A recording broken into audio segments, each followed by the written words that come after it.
Olá, bem-vindos a mais um episódio do nosso podcast Oasis Bee. Hoje a gente está com uma convidada super especial e a gente vai falar sobre safari. Vamos falar sobre a diferença entre reservas privativas e parques nacionais. Vamos explicar um dicionário aqui sobre todas as palavras que são, os termos que são utilizados no safari e muito mais. Eu sou a Lari. Eu sou o Nando e aqui ao meu lado está a nossa super convidada especial, Paula.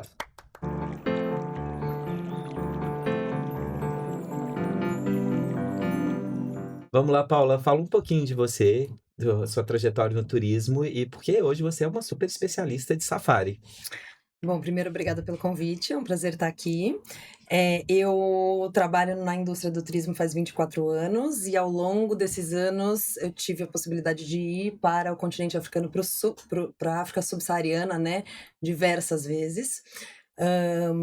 A primeira vez que eu fiz um safari foi na África do Sul há 14 anos atrás. E eu me lembro até hoje como depois do primeiro safari, eu fui tomada por uma grande emoção, assim, e descobri naquele momento que aquilo eu queria fazer muitas vezes e visitar vários países e descobrir todo esse mundo que tem por trás das viagens de safari. De lá para cá visitei diversos países, África do Sul, Zimbábue, Zâmbia, Namíbia, enfim, tive a oportunidade de fazer safaris diferentes, em países diferentes, e me conectei muito com os africanos. Acho que o brasileiro e o africano, ele tem uma conexão cultural também muito grande. Muito, até parte de alimentação nossa, que a gente vê vários dos nossos pratos vêm da África, né?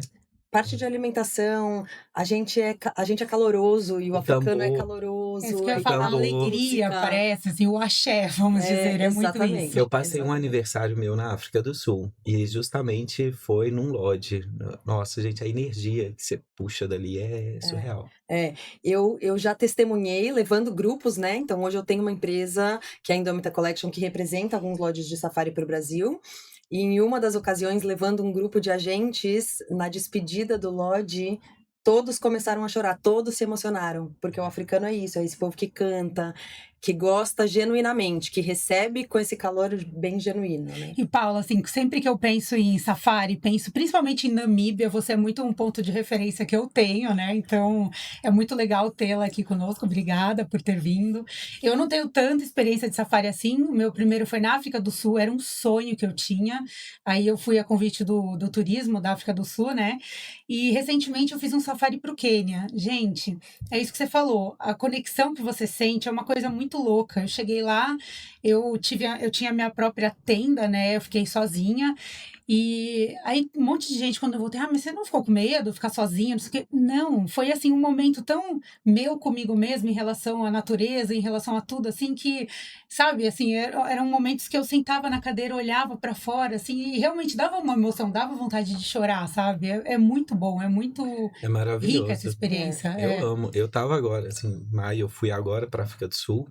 E na hora de dormir, o pessoal falou assim: "Ah, nós vamos fazer o turn down". Eu falei: "Não, deixa as cortinas tudo aberta, eu quero ver Uhum, animal aí passando uhum. à noite". Mas só que eu sou uma pessoa que eu durmo muito rápido e muito fácil. Dormi pesado, não ouvi nada, Uhum. só acordei com o pessoal me acordando para o É. safari no dia seguinte. É, o safari proporciona isso, né. E aí pegando esse gancho, eu acho que o safari cada vez mais está em alta no Brasil, né, as viagens de safari, por vários motivos, mas também porque eu acho que ela proporciona essa conexão com a gente mesmo, né, essa reconexão com a natureza e essa coisa de você viajar um pouco mais, de uma forma um pouco mais lenta, né. A gente vive nesse mundo tão frenético hoje em dia e o safari te entrega tanto, eu acho que no nosso imaginário, no passado, quando a gente pensava em vou para a África, eu acho que o brasileiro tinha um pouco de receio, assim, porque é um país subdesenvolvido, se a hotelaria é boa, se a gastronomia é boa, se o serviço é bom. E hoje o brasileiro já descobriu, principalmente na África do Sul, que acho que é a porta de entrada, que o serviço é excelente, que o turismo está extremamente bem preparado. Então, uma viagem de safari, ela vai te entregar esses momentos que vocês comentaram, que são incríveis, que marcam as pessoas, vai entregar essa reconexão com a vida selvagem, que muitas vezes são animais que a gente nunca viu, né? Que a gente nunca viu, que a gente viu nos livros da escola, assim, no zoológico, mas que a gente nunca viu soltos na Ah, é a natureza. primeira vez que eu vi um elefante, eu até tatuei aqui, ó. Não é? Eu tenho um elefante tatuado também. Eu falei assim, gente, é uma emoção tão grande você ver ele solto na Uhum. natureza. É. E você passa a respeitar, muda, né? Muda muito você estar num safari e ver o animal ali livre, no habitat natural, ele muda um pouco a nossa cabeça, né? O nosso modo de pensar. A gente passa a entender mais sobre preservação, né? E conservação. Eu uso bastante esse slogan, desculpa, que é conhecer para preservar. Uhum. Que eu acho que é exatamente isso. Quando a gente conhece, quando a gente entende, e quando a gente tá lá, a gente aprende muito com os guias sobre o que a gente pode fazer para ajudar na conservação, né? E por que aquele animal é ameaçado, né? Quando a gente começa a aprender mais sobre aquele animal, a gente automaticamente, só de saber, só de ter esse conhecimento e depois de compartilhar com as outras pessoas, a gente de alguma maneira já está apoiando na conscientização para a conservação também. Eu acho que é um tipo de viagem que muda, gente. A gente volta um pouco diferente, a gente volta, Pouco. eu sinto muito, né? Eu acho que até mais consciente e tal, né? E você comentou de ser um tipo de viagem calma, tranquila, que te põe naquele lugar, naquele momento, para você ter uma consciência maior do que tá no arredor, né? E isso é muito, vai de encontro com o que a gente falou no nosso último episódio sobre tendências, né? Uhum. E essa é uma tendência que vem forte, e ainda mais agora com a questão dos voos, né? Que agora tem muita conexão fácil para o continente africano, saindo daqui de São Paulo, saindo do Rio. Isso vai facilitar muito a ida para a África, né? Para a África em geral, como continente, tendo Não como só porta a de África entrada Sul, a como a África do Sul. África Central também, né? Quênia, Tanzânia. A gente tem Exatamente. bastante opções hoje de voo, né?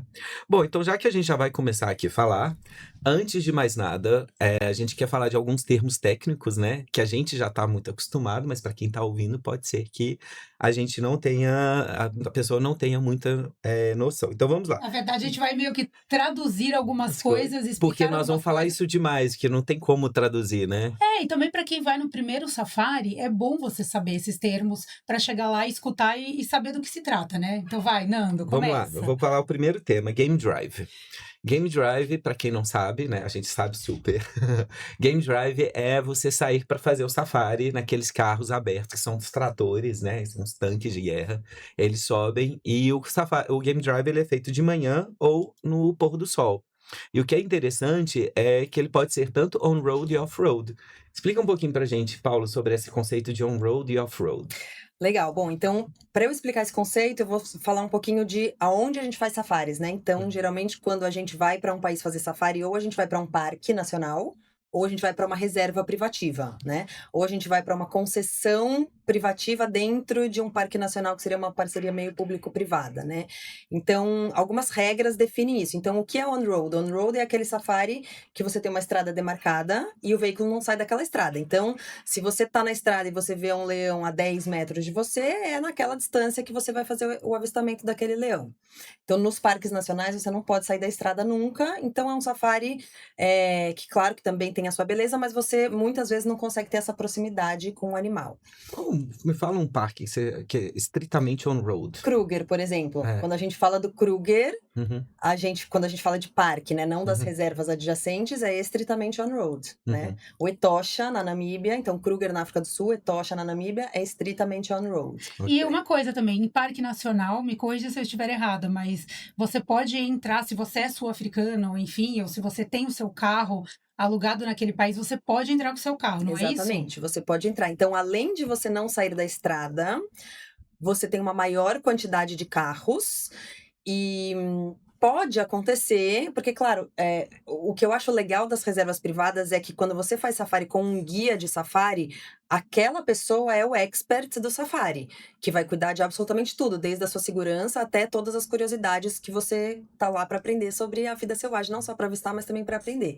Então, quando você tá fazendo um self-drive, você perde um pouco esse lado, né? Mas então, sim, nos parques, os parques permitem o self-drive, ao passo que as reservas não permitem. Isso acaba também prejudicando um pouco a experiência, porque se você vai num parque, você vê o animal muito distante e você tem um monte de carros também atrás de você, né? Assim, você pode acabar pegando até um trânsito, né? É um turismo de massa, né, gente? Aí já foge, né, da nossa proposta, né? E que é isso que a gente quer mostrar, que é a vantagem das concessões privativas, Então né? agora vamos Exatamente. pro off-road, vai. É, Off-road. Então que é o vamos que a lá. gente Então, gosta. exatamente. Então, as reservas privativas, ela é uma reserva daquele determinado tamanho. Então, você faz o safari dentro daquela reserva.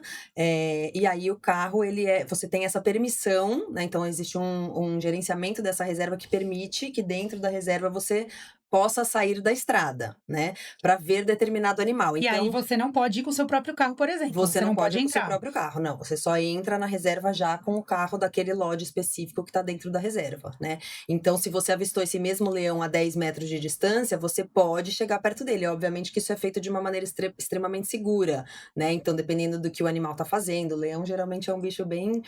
Preguiçoso. Ele é bem preguiçoso, preguiçoso. né? Então, até porque também é um animal de mais hábitos noturnos. Então, geralmente a gente vê durante o dia, ele tá lá deitadão. Então, é super normal, porque esses animais estão habituados ao barulho dos veículos, né? E claro que a gente tá quietinho dentro do carro, mas eles estão habituados ao barulho do motor. Então, a gente pode chegar perto e aí ter essa experiência super emocionante de estar bem pertinho de um animal, né? Eu acho Então, isso é muito interessante legal. só explicar para o pessoal que tá ouvindo, porque muita gente pergunta, mas não tem um problema do leão aí atacar a pessoa dentro do carro? Os animais, eles veem como se fosse uma pedra gigante, né? Eles veem o veículo como se fosse uma coisa pedra só, uma né? coisa só, animal muito movimentando. grande, Por isso que você não deve se levantar durante o passeio, nem pôr a mão pra fora. pôr a mão para fora, nem gritar. Óbvio que se você pular para fora do carro, o leão vai te atacar imediatamente, né? Então, assim, por isso que existem essas regras de segurança. Então, assim, gente, é seguro, né? Você vê o leão, ele vai ver aquilo dali como uma pedra gigante, algo que não o ameaça. Então, por isso que ele não avança, né? E os guias, Nando, eles têm, os guias dos lodges bons, eles têm muito conhecimento da savana e do comportamento. Eles estudam a vida selvagem desde pequenos, assim. Então, eles realmente sabem o comportamento do animal. Então, eles proporcionam toda essa experiência de uma forma que jamais o animal se sinta ameaçado por nenhuma movimentação nossa dentro do veículo e pelo veículo em si, né? Então, E aproveitando, É. só para deixar claro aqui, lodge são os hotéis, né? Não é acampamento, né? Mas não, são não são estruturas. acampamentos. hotéis de selva. É, são os aí. hotéis de selva. Exatamente. E pegando o gancho aí do que você estava falando do guia, acho interessante a gente falar da diferença do tracker e do ranger, né? Exatamente. Boa. Então, o tracker é aquele cara que ele é o especialista em encontrar os animais. Então, você tá lá no carro com ele olha, ele vê a pegada, ele vê, esse galho tá quebrado de uma forma que significa que um leão passou aqui, enfim. E detalhe que o tracker, é o que fica na frente, No né? O banquinho da tracker. frente, Só pra quem não sabe, visualmente falando, você tem aqueles tanquezinhos de guerra, né? Que vai o Eu motorista. não chamar de tanque de guerra. Gente, tanque de guerra aqui. Mas aquilo dele sobe qualquer coisa, gente. Aquilo dele sobe por impressionante. morro. É impressionante. Tem Não, ele é aqueles bem galhos grande enormes, também. passa por cima o E também negócio. o fato né? do carro ser bem grande e alto te dá uma segurança maior. Muito, eu né? não senti medo nenhum. Bom, o tracker, ele fica no capô, tem um banco no capô na frente, e o tracker fica lá. E é engraçado, porque ele fica olhando o chão e de repente ele levanta a mão, e aí o guia, né, que é o ranger, né? Ele já tá, que fica dirigindo, aí ele já para o carro e eles já se comunicam, já vendo e já sabe o que tá acontecendo. Uma experiência minha do tracker foi que ele a gente parou na estrada e na hora que viu, aí ele falou, gente, antes da gente passar com o carro, né? Essa era marcas de uma cobra da mamba que passou pra lá. Eu falei assim, cara, você chamou pra descer pra ver isso? Ele falou, não, preocupa não, porque já tá no pôr do sol, ela já foi pro cantinho dela pra dormir, ela Sim, é o conhecimento do guia, né? Então, por isso é tão importante. Eu acho que muita gente se preocupa com essa questão da segurança. Então, eu acho que a segurança, ela tá linkada muito ao conhecimento do guia, né? Porque o guia vai te falar o que você pode fazer, o que você não pode fazer, qual é o seu comportamento e aonde que a gente pode ir com esse veículo, mesmo sendo permitido off-road, não significa que eu vou off-road a qualquer custo, né? Eu vou off-road quando eu for em segurança. Exatamente. E aproveitando isso, assim, essa questão do ranger bem formado, né? Não, eu vou deixar isso para depois, a gente vai falar sobre isso mais para frente, porque quando a gente for falar sobre os lodges de luxo, né? Então eu vou deixar aí esse spoiler. Vamos falar sobre o do safari e o walking safari, né? Também a gente falando de segurança, né? O walking safari é uma coisa muito interessante, assim, não sei se vocês já tiveram oportunidade de fazer. Eu já fiz. Eu não, sou doido pra fazer.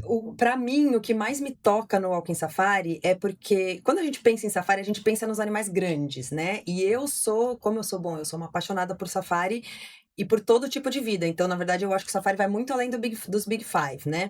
Mas quando a gente faz um walk em safari, a gente tem uma coisa que é muito única, que é escutar o som da savana, que é o silêncio, mas que é cheio de som. Que quando a gente tá no carro, a gente... Claro, até hoje em dia já existem uma outra marca que possui veículos elétricos, que aí são silenciosos, mas 99% do que a gente tem hoje no mundo de safari ainda é uma Land Rover, uma Land Cruiser normal, que tem o barulho do motor. Então, toda vez que você vê um animal e você desliga o motor, não te dá aquela sensação de paz? Dá. Eu amo. E daí no Walking Safari, essa sensação de paz o tempo inteiro. E mais aquela emoção de você saber que você tá a pé e eventualmente, ou seja, num Walking Safari, geralmente o foco não é encontrar grandes animais, o foco é mais entender aquela biodiversidade, a importância da vida micro, né? A importância das plantas, explicar as pegadas, explicar como eu sei que esse rastro de tal animal, se tá fresco, se não tá, que daí é o trabalho do tracker depois no veículo, né? Então, é bastante rico. E você sempre vai acompanhada, assim, de um tracker, de um ranger que vai armado. Isso, assim, eu queria até comentar da minha experiência, que foi na África do Sul, que eu fiz um walking safari, eu só contei pra minha família depois, porque a minha mãe... A gente só conta depois, a gente só conta depois. Só conta depois. Mas, enfim, e aí o ranger que foi com a gente, ele estava armado, e ele era um cara, assim, ele tinha um olhar, assim, pacífico, uma pessoa, sabe, assim, eu não sei explicar, mas muito, muito simpático, assim. Aí eu fui conversando com ele o caminho inteiro, porque eu sou curiosa pra caramba, né?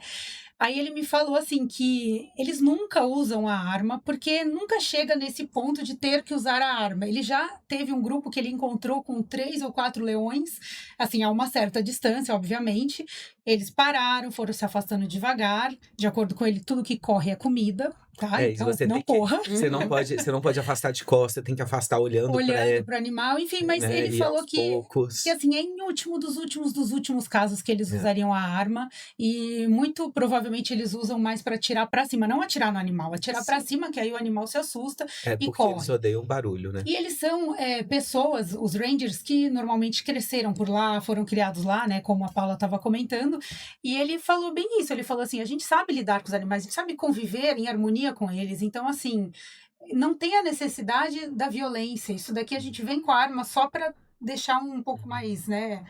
Assim, seguro para quem está aqui, porém, a gente nunca vai chegar a atirar em um animal. E aí, falando em atirar e falando em animais grandes, a gente tem que falar do termo, todo mundo fala dos Big Five, né? Os famosos e desejados Big Five. E Big Five não necessariamente são os maiores animais, né? O termo Big Five, ele vem da era colonial, de quando ainda se fazia muita caça, né? Tinha muito essa coisa do turismo da caça. Então tá na hora de mudar o termo, né, gente? Que já é um termo... Você sabe que tem... A gente já nomeou tudo, né? Então tem os Big Five, tem os Ugly Five, tem os Small Five. Na verdade, eu acho que o safari é esse conjunto da obra que é muito mágico quando a gente tá lá. Mas esse termo, né, dos Big Five, que hoje em dia todo mundo associa com os grandes, na verdade, eles eram os animais que esses caçadores elencaram como os mais perigosos e difíceis de serem caçados a pé. Que era como eles faziam as caças, né? Então... E quais são mesmo? É o elefante, que eu sei, né? Elefante, leopardo, leão, búfalo e rinoceronte. São os Big Five. E aí, tem uma coisa que eu acho interessante da gente comentar, porque o brasileiro tem muito os Big Five na sua mentalidade, assim. Às vezes eu vejo o viajante colocando o Big Five como a coisa que mais me importa num safari é ver os Big Five. E eu acho que safari não é sobre dar check, sabe? Então, às vezes, você tem uma reserva como Madikwe, por exemplo, no extremo oeste da África do Sul, que é muito difícil de ver leopardo, porque é uma reserva que, na verdade, é uma reserva relativamente recente, e o leopardo leva de 3 a 4 gerações para se habituar ao barulho do motor, ao carro e ao ser humano, sem fazer essa relação como o ser humano representa um risco para mim. Então, a gente ainda não chegou nessa fase, mas eu tenho uma abundância de vida selvagem extremamente rica no Madikwe, né? Minha amiga viu chitas lá, vários. Eu ia falar exatamente disso. O Madikwe é um lugar muito bom para ver chita, muito. Eu acabei de voltar de lá, a gente viu uma família com 5 chitas que ficaram horas perto da gente. Então, às vezes, a gente entrega uma importância para os Big Five, que claro que eles têm, são animais incríveis de serem avistados, mas, putz, todo mundo ama a girafa, todo mundo ama a zebra, as chitas que são incríveis, né? Então, eu acho legal o viajante, quando for fazer um safari, estar aberto para a magia da savana como um todo, para além dos Big Five. No meu primeiro safari que eu fiz para África do Sul, eu não vi nenhum dos big cats, né, que você fala, assim. Então, que são chita, leopardo, leão, essas coisas. Eu não vi nada disso. E eu achava, quando eu saí daqui, eu falei, nossa, eu vou ver um leão, não sei o quê. E chegou lá, eu não vi. E para ser sincera, não fez nenhuma diferença. Uhum. Eu tive uma experiência tão incrível de qualquer forma que não fez diferença não ter visto. É. Já no Quênia, cheguei lá, entre a pista de pouso e o hotel, eu vi uma família de 5. Então, assim, é isso. É bom também, porque você nunca sabe o que esperar, né? Cada safari é diferente do outro. E isso que você está falando é importante da gente saber, porque cada país ou cada reserva dentro de cada país te entrega uma coisa. Então, o safari também é uma viagem que você pode fazer várias vezes, porque um safari na África do Sul é muito diferente do que um safari no Quênia. Muito diferente. Né? O tipo de vida selvagem que você vai ver, o tipo de experiência, o tipo de paisagem, né? Então, a gente tem diversos países, né, nessa parte do sul do continente africano, e cada país te entrega uma coisa. Então, às vezes, o viajante, eu acho que é por isso, aí entra o papel essencial do agente de viagem, né? Entender com o viajante quais são as expectativas, Exato. né?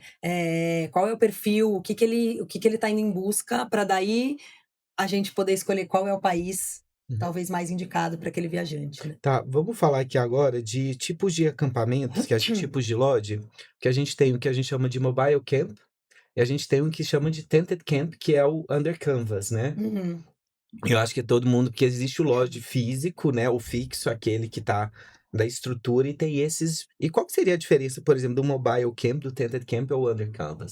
Bom, então vamos lá. Então a gente tem os lodges de alvenaria normais, né?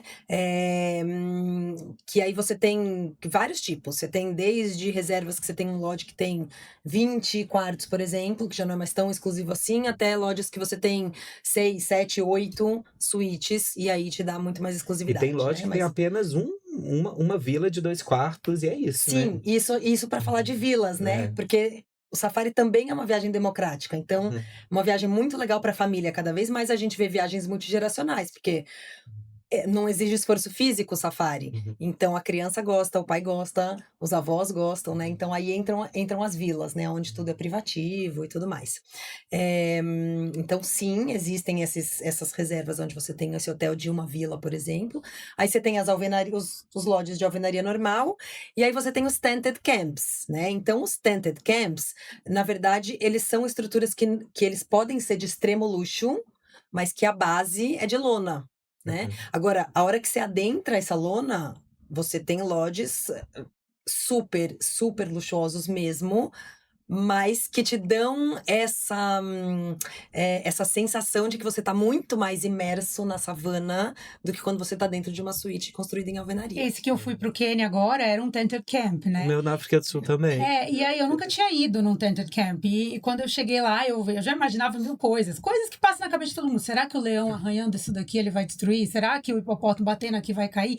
Não, gente, a lona é super, parece uma parede. Ela é super grossa, ela é super segura. Nossa, não senti medo em momento algum. Assim, é uma experiência muito legal. E eu acho que ela traz um feeling, ela traz um sentimento de explorador, assim, eu não sei, eu adoro quando eu tô na África e eu tenho essa raiz, essa coisa de que você tá explorando, porque geralmente você tá numa reserva, você já não vê muita gente, o lugar já é muito mais natureza do que pessoas, e de repente você tem lá a sua tenda, né? E aí você entra no quarto, aí tem essa decoração toda típica, que é muito bacana também, é muito legal. E aí tem o Mobile Camp, né? Aí tem o Mobile Camp. O Mobile Camp, ele existe porque no norte da Tanzânia e no sul do Quênia, a gente tem esse grande ecossistema, que é o ecossistema Serengeti Mara. Então, você tem esse parque nacional imenso, que é o Parque Nacional do Serengeti, que quando ele sai da fronteira Tanzânia e entra na fronteira e entra no Quênia, ele passa a se chamar Masai Mara, né? Mas o ecossistema é o mesmo, onde ocorre anualmente a grande migração de gnus e zebras, né?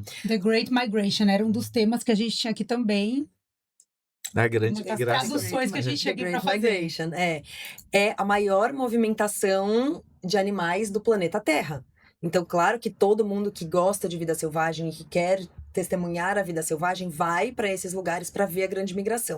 Acho que tem uma coisa antes de eu entrar nos tented camps que é legal a gente falar, que a grande migração ela ocorre o ano inteiro, né, gente? Os animais, eles ficam migrando nesse ecossistema o ano inteirinho. Então, às vezes a gente pensa que junho, julho, agosto são os meses que eu só consigo ver a grande migração nesses meses, porque todos os documentários que a gente assiste de National Geographic, etc., são a travessia do rio. Do rio Maasai, né? Do rio Mara. Rio Mara.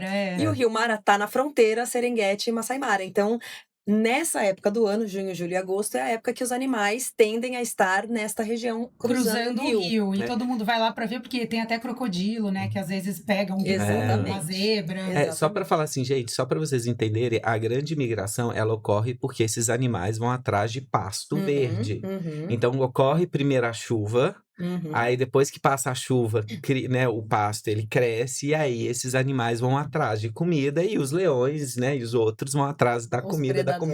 Exatamente. E é nesse contexto que surgiram os mobile camps, né, que são acampamentos, entre aspas, que nem você falou, de luxo, que eles seguem a grande migração. Então eles ficam um determinado período do ano em um local, depois eles desmontam tudo e levam tudo para outro local para você ter a melhor visibilidade aí dos animais, né? Exatamente. Eles são mais simples, eles são lodges mais simples, via de regra, assim, mesmo os mobiles mais luxuosos, eles são mais simples, porque pensa que você tem que montar e desmontar o lodge 3, 4 vezes por ano. Mas a proposta é essa, a proposta é oferecer para o viajante que naquele período que ele tem para viajar, ele vai estar o mais próximo possível da grande migração, né?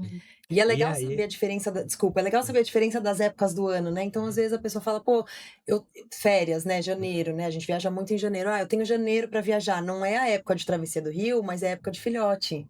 Então, é muito legal também. Então, é bacana a gente saber que na savana, cada época do ano tem a sua particularidade. Né? E uma coisa que vem meio atrelada ao mobile camp é o tal do bucket shower, né? Exatamente, né? Tipo, muita gente fica perguntando como que eu vou tomar banho, como que eu vou tomar banho, como que é feito, né? Esse bucket shower, gente, é muito interessante, né? A forma como ele é feito é literalmente um balde de lona que eles colocam. De balde. É um banho de balde, viu, gente? Eles colocam, mas é super bem estruturado, bonitinho, né? Tem lá a lona embaixo, né? A saída do chuveiro e você vai regulando e você tem aquela água para tomar banho. Tem que ser um banho muito rápido, né? Porque não é uma água ilimitada. Eu, assim, pro nosso mercado, pro público brasileiro, eu acho um desafio o bucket shower. Eu já fiquei em lodge com bucket shower. Para os meninos não tem tanto problema porque vocês não têm cabelo. Pra gente é um pouquinho mais complexo porque realmente, como você falou, é um banho que precisa ser um pouco mais rápido. Mas eu lavar meu cabelo num bucket shower, gente, não vai rolar. Pois é. Mas o turismo também se adaptou, né? Então, assim, você tem aquele balde que é aquela quantidade de água que você tem para tomar banho, mas se você avisa previamente o staff do lodge, muitas vezes você pode reabastecer esse balde e tomar o seu banho um pouquinho mais longo, né? Mas só para deixar claro, assim, gente, os lodges, assim, não são todos os lodges que tem bucket shower. Vale a pena se atentar a essa informação na hora de reservar um lodge, né? Mas, por exemplo, eu nunca fiquei em um que tivesse. Então, é chuveiro normal, água quente fria, e, na verdade, toma banho de meia hora, tá tudo bem. E, na verdade, só os mobiles que tem bucket shower. Os lodges fixos não tem bucket shower. E existem, nesse ecossistema Serengeti Mara, existem vários lodges de super luxo, fixos, e que também podem ser uma escolha. Então, eu vou em janeiro. Janeiro a migração tá mais pro sul do Serengeti. Então, quais são os lodges os fixos que estão localizados na parte sul do Serengeti, ao invés de ficar num lodge que se move, que é um pouco mais simples, né? Então, se o cliente quiser. Bom, e continuando com o tema, vamos lá. Tem duas coisas também que acho que é muito interessante a gente falar, que é complemento de um lodge. Um é o hide e o outro é o sleep out. Vamos lá, vamos falar do hide, que eu acho que o hide é a coisa mais fantástica que existe pra gente poder ver, né, avistar animais, né? Eu sou suspeita porque eu amo a experiência que um hide te proporciona. Então, quando você faz um game drive, você tá no carro, então você tá mais alto do que o animal, né? Então você tem aquele ângulo, você tem aquela experiência, o animal, ele tá habituado à sua presença, então ele não muda o comportamento dele, mas ele sabe que você tá ali. Um hide, o que é um hide? Né? Um hide é um esconderijo, né? Traduzindo ao pé da letra, um hide é um esconderijo. Então, tem alguns lodges que tem esse esconderijo, ele é subterrâneo, então geralmente você acessa através de um, você desce mesmo no subsolo, como se fosse uma garagem, vamos dizer assim, da savana. É meio que um bunker, né? É um bunker, é um bunker da savana. E aí, cada um é de um jeito, mas a maioria você entra, então, nessa espécie de bunker, e aí você tem várias janelas, e essas janelas, elas estão na linha do seu olhar e elas estão na linha do chão. Então, você tá vendo, na verdade, o pé do animal. E aí, claro, Eles existem... geralmente fazem perto de água. assim. Perto de água. Então, existem hides que estão dentro de um water hole, que é um outro termo que é importante da gente saber que é um poço de água, né? E existem hides, se ele não tá dentro de um poço de água, ele tá perto de um poço de água, porque no safari é isso, onde tem água, o animal sempre ele tá em busca de água. Então, onde tem água, vira e mexe, tem vida selvagem. Então, a experiência que o hide te proporciona, ela é uma experiência de paciência, mas também de avistar, de ver sem ser visto. Então, você tá no hide, você tem a sua janelinha, você tá vendo o pé do animal, você tem água na sua frente e o animal vem beber água e ele não percebe que você tá ali. Às vezes ele sente nosso cheiro, tal, mas assim, ele não na essência ele não percebe que você tá ali. Então é um outro contexto. Então você vê cenas. Então eu já tive histórico, por exemplo, de na Namíbia, que a gente tem um hide muito legal, de ver um elefante, literalmente, ele veio para beber água, mas aí ele resolveu tomar banho. O elefante adora tomar banho de lama, né? Então ele deitou na minha frente e começou a tomar banho de lama e ficou uns 10 minutos tomando banho de lama, daí levantou. Aí ele começa a beber água e às vezes se você tá bem pertinho do animal, então eu conseguia escutar a água entrando mesmo pelo corpo do elefante, bebendo. Né? Que demais. Então é uma experiência bem especial, assim. Então é uma das coisas que eu acho que vale a pena quando o viajante estiver pesquisando qual lodge eu vou visitar, né? Uma das coisas que eu acho interessante de saber tem um hide nesse lodge, né? Que nem eu sei que no Madikwe tem um hide lá. Sim, no Madikwe no Madikwe tem. Eu tive a experiência de um hide que ficava bem em frente a um waterhole e a gente viu muitos animais assim, tipo cervos, esse tipo de animal, zebra, bebendo água, né? Mas tinha gente lá, principalmente estrangeiro, eu reparei que eles iam, levavam livro, levavam lanchinho, levavam um monte de coisa e ficava lá assim por horas e horas e horas para esperar, porque quando tem o waterhole, automaticamente tem animais, então automaticamente, eventualmente, algum leão, algum predador vai vir e você pode ver uma cena de caça, de repente, né? Então... É muito interessante. Então, um dos lodges que a gente representa na Namíbia, que chama Onguma Safari Camps, a gente tem um hide muito legal, que ele é estruturado para você passar horas lá dentro. Então, ele tem um banco confortável, cada janela com seu próprio banco, daí comidinhas, chás, cafés, etc. E aí, eu tive a oportunidade de passar uma manhã inteira lá, e aí acontece exatamente isso que você falou. Então, vários animais vêm beber água, e na hora que um predador chega, esses animais, eles vão saindo, você vai vendo essa dinâmica da vida selvagem, assim, daquele que é geralmente a presa, se assustando e se afastando, porque aquele que é o predador daquela presa chegou para beber água, né? Então você vê essa dinâmica, assim. Falando sobre essa dinâmica, eu acho interessante falar, que me ensinaram no Jabulani, né? Porque quando eles falaram que recentemente tinham avistado um leopardo no lodge, e o pessoal, todo mundo teve que ir pro quarto e tudo. Aí eu perguntei, mas como que vocês sabem disso? E ele falou que realmente o maior alerta de predador vem dos animais antes. Então, ele falou que vários macacos começaram a subir e eles ficam muito agitados. Então, o som dos macacos subindo, eles já reconhecem, porque os macacos comunicam entre si, e eles subindo, então eles já sabem, ó, já tem um predador vindo. E como o leopardo gosta de subir em árvore, o som era mais estridente ainda dos macacos.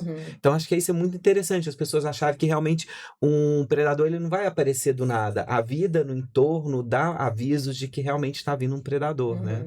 Sim, e você sabe que é interessante, assim, todos os lodges, isso é uma outra coisa que em algum momento, se quiser, a gente entra nesse tema de ser cercado ou não ser cercado, né? Todos os lodges que não tem cerca, então que os animais circulam livremente ali, depois de 6 da tarde, a hora que escurece, para você sair do seu quarto e ir para a área do restaurante, por exemplo, para jantar, você sempre tem que ser escoltado, vamos dizer assim, por um staff do lodge, justamente para evitar que eventualmente você dê de cara com um animal, né? E então os lodges, eles têm esse staff específico que fica circulando pela área do lodge, justamente para manter a segurança por ali, né? Pra saber que ali não tem nenhum predador. Se tiver, a gente espera e tal. Uhum. E aí sempre você caminha no lodge em segurança com uma pessoa do próprio Eu tenho lodge te até uma história acompanhando. engraçada dessa do Quênia, né, que eu fui. A gente chegou na primeira noite, né, cada tenda, vamos dizer, era espalhada, assim, né. Aí na primeira noite veio o cara escoltar a gente pro quarto, veio um cara com uma roupa meio de exército, assim, com uma arma, não sei o quê, levou a gente pro quarto, beleza. Na manhã seguinte a gente saiu muito cedo, então também antes do amanhecer, né, a gente também precisa dessa escolta. Aí você liga na recepção e pede. Eu liguei na recepção, pedi a escolta, aí batem lá na minha tenda, quando eu abro. Gente, foi até engraçada a cena, porque veio um guerreiro Maasai, né? Maasai, a tribo dos Maasais lá do Parque Masai Mara, no Quênia, enfim. A gente posta foto no Instagram, depois vocês olham, gente. Ele me apareceu lá, um guerreiro Maasai, pauzinho desse tamanho na mão, assim. Aham. Aí eu Uma olhei e falei, lança, né? gente, Uma tipo uma lança. lança. Uma Aí lança. eu olhei e falei, tá. Aí daqui a pouco eu escuto um hipopótamo fazendo barulho. Aí eu, moço, vamos logo, pelo amor de Deus. Aí ele, você quer ir lá ver o hipopótamo? Claro que não era ir lá de frente pro hipopótamo, né? Ele sabia que o hipopótamo estava lá embaixo, na água, não sei o quê. Eu falei, não, pelo amor de Deus, vamos rápido. Mas foi engraçado esse negócio, que uma vez veio um cara armado, outra vez veio um guerreiro Maasai com um pauzinho. Mas, É. assim, se bobear, ele é mais seguro com esse guerreiro do que com os Exato, hipopótamos. exato.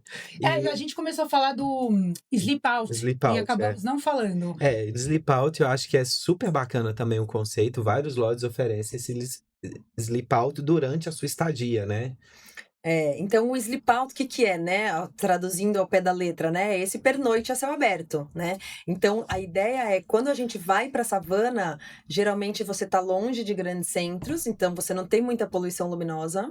Então também para a gente falar um pouco dessa tendência, né, do astroturismo e tal, então o lodge ele te oferece a possibilidade de você dormir a céu aberto. Então existem vários tipos, né? Então existem essas suítes onde você tem na própria varanda você tem uma cama, então você tem a opção de dormir ou dentro da sua suíte ou do lado de fora.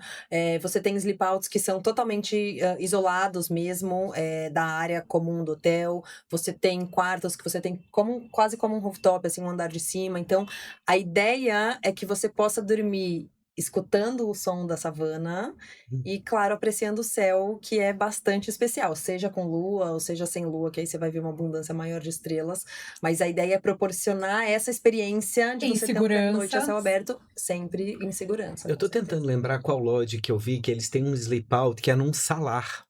Eu não sei aonde que é, gente. Eu tenho que pesquisar isso. E um dos Sleep Out, eles montam uma cama, um colchão, colocam num salar, porque no salar não tem vida animal, né? E você dorme debaixo das estrelas ali, simplesmente numa cama, num colchão ali. Ó, o mais legal que eu conheço É. e que eu já tive a oportunidade de dormir, que foi uma das noites mais incríveis da minha vida, chama Dream Cruiser. É o Sleep Out, de novo, para falar do Onguma, na Namíbia. Chama Dream Cruiser porque ele foi elaborado em cima de uma Land Cruiser, que é o veículo mais tradicional usado para os safaris. Então, eles pegaram uma Land Cruiser, fixaram no chão, então hoje não é mais um veículo, tiraram os bancos da parte de trás. Uhum. Esses bancos deram lugar a um banheiro completo, então você tem o toalete, chuveiro, sua pia, tal, e aí uma escadinha leva para um andar de cima, onde você tem um deck, e nesse andar de cima, de novo, em cima do carro, e no deck você tem uma cama, e daí, claro que não é qualquer cama, é a cama do lodge mais luxuoso, Aquele colchão aquele maravilhoso. edredom que pesa em cima de você, tudo. Uma mesa, 2 puffs, e 10 metros pra frente tem um waterhole, tem um poço de água. E você passa a noite ali. Eu Paula, quero. depois você me manda essa foto que a gente vai colocar no nosso Instagram, @oasisbi.pod. Então, pessoal, sigam lá, comentem, a gente vai mostrar tudo isso lá. Então, continuando, para vocês entenderem como que é um dia, né, de um safari, um dia normal de safari. A gente chega no lodge, vamos supor, geralmente todo mundo chega na parte da tarde, né? Sim. E aí você tem o transfer chegando no lodge, e aí a pessoa já faz o primeiro game drive, né? Então, geralmente, se a pessoa chegar no começo da tarde, na hora do almoço, ela já consegue fazer esse safari na parte da tarde, né? Por quê? Como que é dividido, né? Como que é a dinâmica de um dia a dia de safari? Então, Os melhores horários para avistamento de vida selvagem são bem no começo da manhã e mais para o final da tarde, porque no meio do dia geralmente é muito calor e os animais estão menos ativos, né? Então a ideia é o cliente dorme, acorda no dia seguinte bem cedinho. Então os lodges preparam uma mesa assim 5:30 da manhã mais ou menos. O lodge prepara uma mesa com um café bem rápido, então você toma o seu café bem rápido e começa o game drive. Esse é o game drive da manhã. Então, esse game drive, ele dura mais ou menos umas 3 horas e meia. A gente faz uma parada no meio desse game drive para tomar um café, que amigavelmente a gente apelidou de caferula, porque a marula é uma das bebidas típicas, né? Principalmente na África do Sul, essa é uma característica típica de um safari na África do Sul, na realidade. Então, você toma um café com a marula, come um cookie, alguma coisa assim. Então, tem essa parada pro café. Depois, você faz mais 1 hora e pouco de safari. E aí, você retorna pro lodge para daí tomar mesmo o seu café da manhã, ao redor de 10h30 da manhã.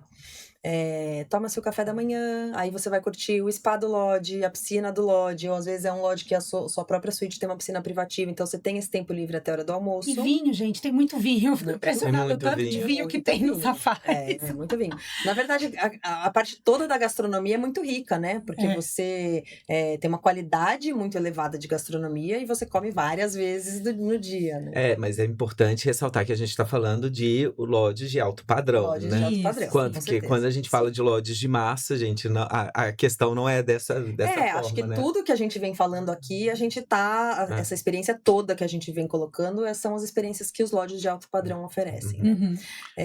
Não, e eu lembro que eu tava até falei já nos primeiros episódios que eu tava no Royal Maluane. E a gente apelidou um mordomo de Mestre dos Magos. Que do nada ela aparecia já com champanhe, enchendo more champanhe lá.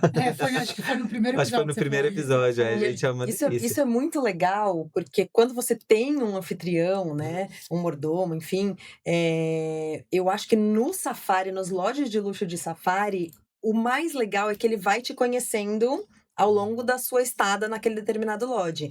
Então, ele sabe que você gosta do vinho tinto, eu gosto do vinho branco da uva tal. Então, ele vai te conhecendo e vai te surpreendendo, como mestre dos magos, com aquilo que você gosta, com aquilo que cada um que ele tá atendendo gosta, né? Então, isso E depois do almoço, regado a muito vinho, você pode até dar uma dormidinha, e por volta de umas 4 da tarde, que sai de novo. Por volta de umas 4 da tarde, então umas 3:30 pra gente comer mais um pouquinho, que faz muito parte, essa coisa da gastronomia faz parte mesmo. Então, por volta de umas 3:30 de novo, você tem uma mesa pré-safari, de snacks pré-safari. Então, você toma o seu café gelado, ou um suco, enfim, um pedaço de bolo. E aí, a gente sai pro safari por volta de 4h30, depende um pouco se é verão ou inverno.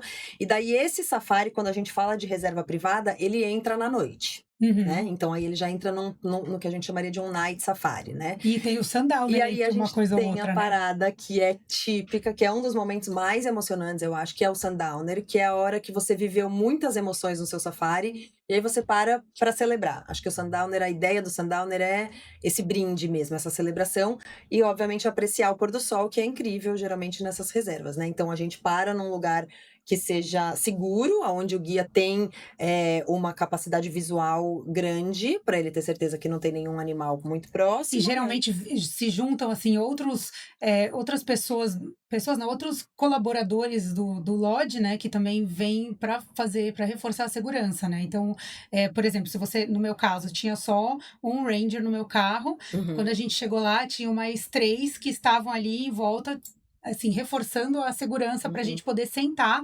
Aí eles acenderam a fogueira, fizeram aquele momento boma, né? De conversar sobre o safari, de contar como foi o seu dia. Eu acho que isso depende muito do país.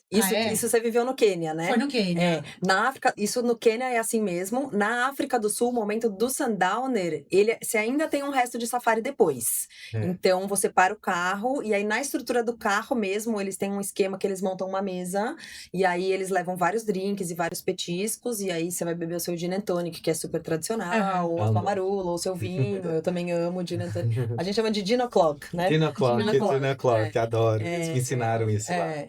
Né? Gin o'clock e caferula, assim, são partes muito importantes e tem essa coisa, assim, quando você vive experiências como essa, porque geralmente os veículos são para 6 pessoas, né? Via de regra, são para 6 pessoas. Então, quando você vive isso nesse grupo e nessa hora, todo mundo brinda, e aí você tem uma comunicação mais calorosa com o seu guia, né? Com o ranger, com o trekking. É um momento de troca, né? Muito rico, e aí todo mundo brinda, e aí entra nesse night drive até chegar de volta no lodge. E aí tem o Boma Dinner para finalizar o nosso dicionário aqui, né? Uhum. Que é quando todo mundo se reúne em volta da fogueira justamente para contar como foi o seu safari, como foi a sua experiência, o que cada um viu, né? Aí geralmente você já se junta aos outros hóspedes do lodge, não é isso, Paula? O Boma, a celebração do Boma, a ideia do Boma é celebrar a cultura daquele país junto com a gastronomia, como você bem colocou, ao redor de uma fogueira. Então, o Boma, ele, via de regra, é um jantar a céu aberto, né? Então, se você tá no lodge e todas as noites você tá jantando no restaurante, nessa noite, sempre na estadia dos clientes, ou quase sempre, pelo menos uma das noites é um Boma, e é esse momento de interação. Então, no Boma, muitas vezes a mesa é uma mesa maior, onde os hóspedes todos sentam juntos, e aí é isso, né? Essa troca de... E não é empratado, né? Aquela coisa meio family style, né? Tipo assim, tá ali o prato grande, todo mundo se serve, ali vai passando, uma coisa mais comunitária, É né? uma coisa bem comunitária, quase como se fosse um churrasco nosso, assim. Ai, muito legal. Bom, gente, o papo tá muito bom, mas a gente não tá encerrando totalmente, é porque o episódio ficou muito grande. A gente vai voltar, continuando com o safari. O próximo episódio também vai ser a continuação. A gente vai falar sobre os países safaris, né? África do Sul, Uganda, Ruanda, Botsuana, Quênia, o luxo que tá por trás disso. E é isso, né? Então fique com a gente. Pra gente vai ser alguns minutos, pra vocês vão ser 15 dias. Então, até o próximo episódio. Tchau, gente. Até. Tchau, tchau. Obrigada.